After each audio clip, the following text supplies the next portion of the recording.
شب یه برای دیگه خوش اومدیم با من.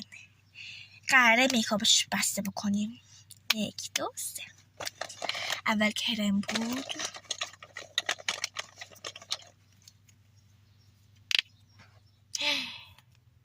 آره فکر کنم کرم بودم خب اصلا چون من 2 تا هم روشونه دارم هم کرم بود. انشالله که اون روشونه رو برداشته باشم گند زدم به میکاپم. مطمئن باش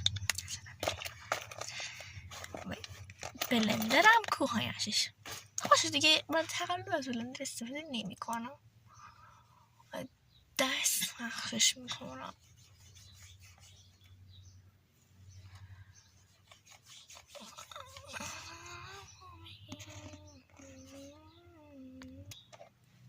خوب الان بلندش کرد. کانسیلر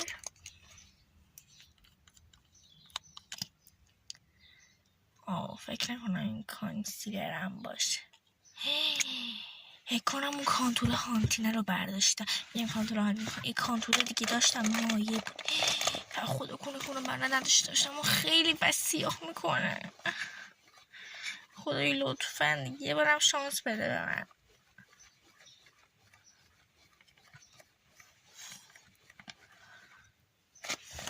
بسم الله الرحمن الرحیم. کانتور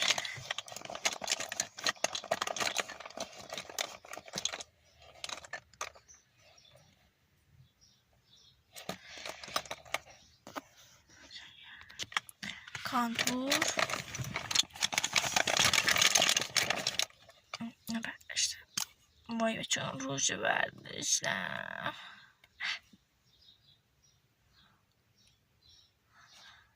کنم روژ رو برداشتم فکر کنم. شما یه میبینی ها بگیم من روژ برداشتم کانتور برداشتم. چی برداشتم؟ چه خاک بسن چه من خیلی نگاه میکنم.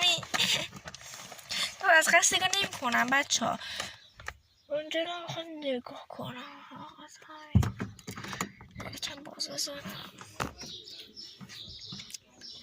خیلی گرمه.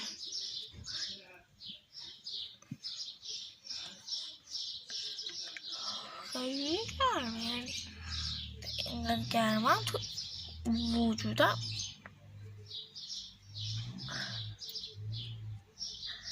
خب الان من یه بار دیگه بلند کنم. خب بلند شد دیگه. خب الان